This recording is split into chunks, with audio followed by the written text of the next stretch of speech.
ओम शांति 1/4/2026 प्रातः मुरली। ओम शांति। बाप दादा मधुबन। बाबा आज कह रहे हैं, मीठे बच्चे, बाप जो है जैसा है तुम बच्चों में भी नंबरवार पहचानते हैं। अगर सब पहचान ले तो बहुत भीड़ मच जाए। मीठे बच्चे, बाप जो है जैसा है तुम बच्चों में भी नंबरवार पहचानते हैं। अगर सब पहचान ले तो बहुत भीड़ मच जाए। प्रश्न, चारों ओर प्रत्यक्षता का आवाज कब फैलेगा? उत्तर, जब मनुष्य को पता पड़ेगा कि स्वयं भगवान इस पुरानी दुनिया का विनाश करा के नई दुनिया स्थापन करने आए हैं। दूसरा, हम सब की सद्गति करने वाला बाप हमें भक्ति का फल देने आया है, ये निश्चय हो तो प्रत्यक्षता हो जाए। चारों ओर हलचल मच जाए। गीत जो पिया के साथ है। ओम शांति। बच्चों ने गीत की 2 लाइन सुनी, जो पिया के साथ है। अब पिया कौन है ये दुनिया नहीं जानती। भल ढेर बच्चे हैं, उनमें भी बहुत हैं जो नहीं जानते हैं कि किस प्रकार से बाप को याद करना चाहिए। वो याद करने नहीं आता, घड़ी घड़ी भूल जाते हैं। बाप समझाते हैं, बच्चे अपने को आत्मा समझो, हम बिंदी है, बाप ज्ञान का सागर है, उनको ही याद करना है। याद करने की ऐसी प्रैक्टिस पड़ जाए जो निरंतर याद ठहर जाए। पिछाड़ी में यही याद रहे कि हम आत्मा है, शरीर तो है, परंतु ये ज्ञान बुद्धि में रखना है कि हम आत्मा है। बाप का डायरेक्शन मिला हुआ है, मैं जो हूँ उस रूप में कोई बिरला याद करते हैं। देहाभिमान में बच्चे बहुत आ जाते हैं। बाप ने समझाया है, कोई को भी जब तक बाप का परिचय नहीं दिया है तब तक कुछ भी समझ नहीं सकेंगे। पहले तो उन्हों को ये मालूम पड़े कि वो निराकार हमारा बाप गीता का भगवान है, वही सर्व का सद्गति दाता है। वो इस समय सद्गति करने का पार्ट बजा रहे हैं। इस पॉइंट में निश्चय बुद्धि हो जाए तो फिर जो इतने साधु संत आदि है सब एक सेकंड में आ जाए, भारत में बड़ा हंगामा मच जाए। अभी मालूम पड़ जाए कि ये दुनिया विनाश होने वाली है, इस बात का निश्चय हो जाए तो बंबई से लेकर आबू तक क्यों लग जाए, लेकिन इतना जल्दी कोई को निश्चय नहीं हो सकता। तुम जानते हो विनाश होना है, ये सब घोर निद्रा में सोए ही रहने हैं। फिर अंत समय तुम्हारा प्रभाव निकलेगा। मासी का घर नहीं है। जो इस बात में निश्चय हो जाए कि गीता का भगवान परम पिता परमात्मा शिव है, ये प्रसिद्ध हो जाए तो सारे भारत में आवाज हो जाए। अभी तो तुम एक को समझाएंगे तो दूसरा कहेगा तुमको जादू लग गया है। ये झाड़ बहुत धीरे धीरे बढ़ना है। अभी थोड़ा टाइम है, फिर भी पुरुषार्थ करने में हर्जा नहीं है। तुम बड़े बड़े लोगों को समझाते हो, परंतु वे कुछ भी समझते थोड़ी ही है। बच्चों में भी कई इस नॉलेज को समझते नहीं हैं। बाप की याद नहीं तो वो अवस्था नहीं। बाप जानते हैं निश्चय किसको कहा जाता है। अभी तो कोई 1-2% भी मुश्किल बाप को याद करते हैं। भल यहाँ बैठे हैं, बाप के साथ वो लव नहीं रहता। इसमें लव चाहिए, तकदीर चाहिए। बाप से लव हो तो समझे हमको कदम कदम श्रीमत पर चलना है। हम विश्व के मालिक बनते हैं। आधा कल्प का देह अभिमान बैठा हुआ है, सो अब देही अभिमानी बनने में बड़ी मेहनत लगती है। अपने को आत्मा समझ मोस्ट बिलवेड बाप को याद करना मासी का घर नहीं है। उनके चेहरे में ही रौनक आ जाए। कन्या शादी करती है, जेवर आदि पहनती है तो चेहरे में एकदम खुशी आ जाती है। परंतु यहाँ तो साजन को याद ही नहीं करते तो वो शक्ल मुरझाई हुई रहती है। बात मत पूछो, कन्या शादी करती है तो चेहरा खुशनुमा हो जाता है। कोई की तो शादी के बाद भी शक्ल मुर्दे जैसी रहती है। किस्म किस्म के होते हैं। कोई तो दूसरे घर में जाकर मूंछ पड़ती है। तो यहाँ भी ऐसे है। बाप को याद करने की मेहनत है। ये गायन अंत का है कि अतीन्द्रिय सुख गोपी वल्लभ के गोप गोपियों से पूछो। अपने को गोप गोपी समझना और निरंतर बाप को याद करना वो अवस्था होनी है। बाप का परिचय सबको देना है। बाप आया हुआ है, वो वर्षा दे रहे हैं, इसमें सारी नॉलेज आ जाती है। लक्ष्मी नारायण ने जब 84 जन्म पूरे किए तब बाप ने अंत में आकर उन्हों को राजयोग सिखाकर राजाई दी। लक्ष्मी नारायण का यह चित्र है नंबर 1। तुम जानते हो उन्होंने आगे जन्म में ऐसे कर्म किए हैं। वो कर्म अब बाप सिखला रहे हैं। कहते हैं मन मना भव, पवित्र रहो, कोई भी पाप मत करो, क्योंकि तुम अभी स्वर्ग के मालिक पुण्य आत्मा बनते हो। आधा कल्प माया रावण पाप कराती है। अब अपने से पूछना है हमसे कोई पाप तो नहीं होता। पुण्य का काम करते रहते हैं, अंधों की लाठी बने हैं। बाप कहते हैं मन मना भव। ये भी पूछना होता है कि मन मना भव किसने कहा। वो कहेंगे श्री कृष्ण ने कहा। तुम मानते हो परम पिता परमात्मा शिव ने कहा। रात दिन का फर्क है। शिव जयंती के साथ है गीता जयंती, गीता जयंती के साथ श्री कृष्ण जयंती। तुम जानते हो हम भविष्य में प्रिंस बनेंगे। बेगर टू प्रिंस बनना है, यह एम ऑब्जेक्ट ही राज्य की है। तुम सिद्ध कर बताओ कि गीता का भगवान श्री कृष्ण नहीं था, वो तो निराकार था।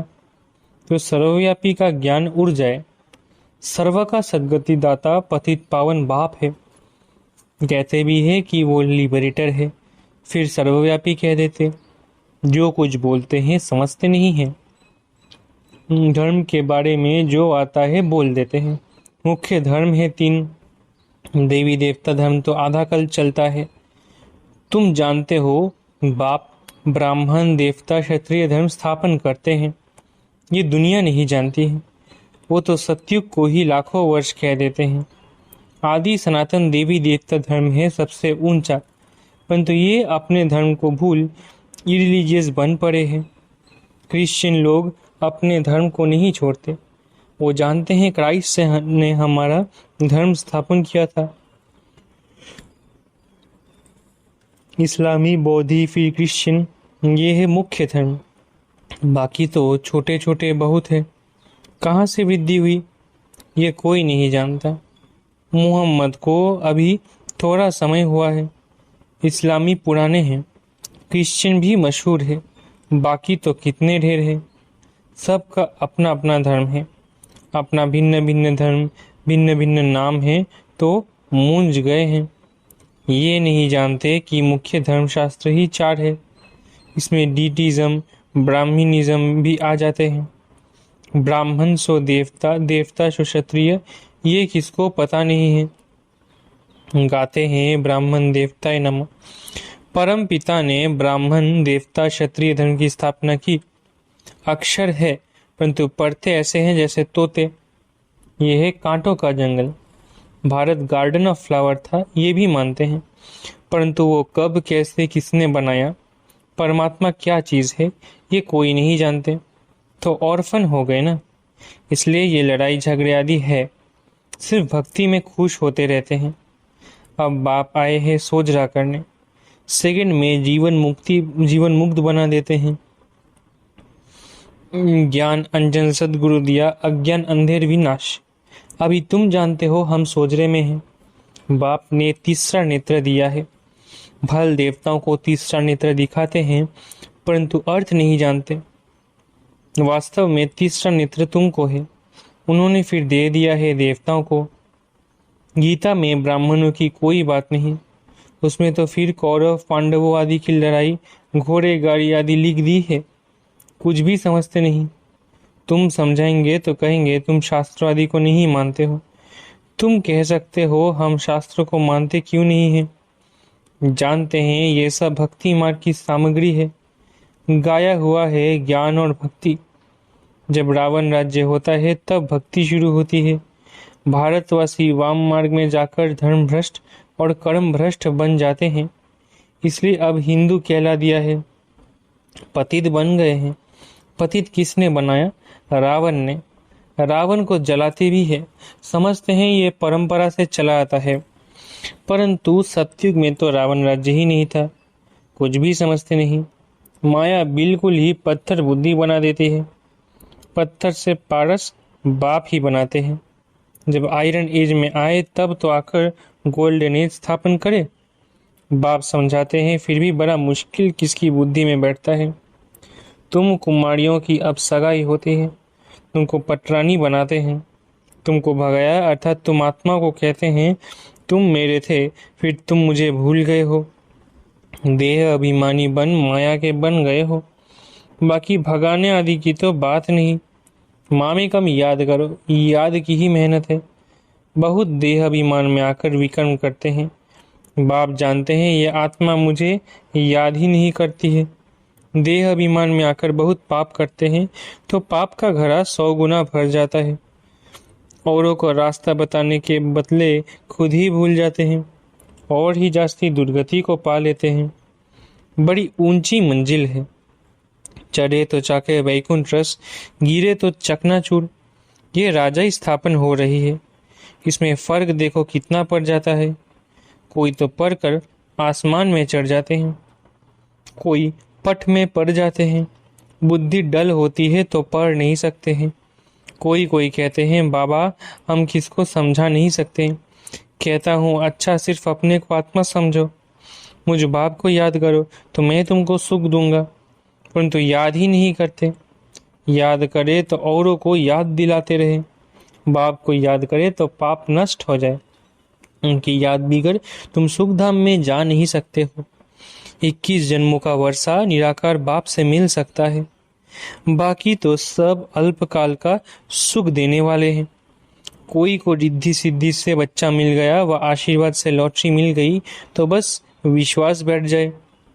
कोई को 2-4 करोड़ का फायदा हो जाएगा, बस बहुत महिमा करेंगे। परंतु वो तो है अल्पकाल के लिए। 21 जन्मों के लिए हेल्थ वेल्थ तो मिल नहीं सकती ना। परंतु मनुष्य नहीं जानते हैं, दोष भी नहीं दे सकते हैं, अल्पकाल के सुख में ही खुश हो जाते हैं। बाप तुम बच्चों को राजयोग सिखलाकर स्वर्ग की बादशाही देते हैं। इतना सहज है, कोई तो बिल्कुल समझा नहीं सकते। कोई समझते भी है, परंतु योग पूरा न होने कारण कोई को तीर नहीं लगता है। देहाभिमान में आने से कुछ न कुछ पाप होते रहते हैं।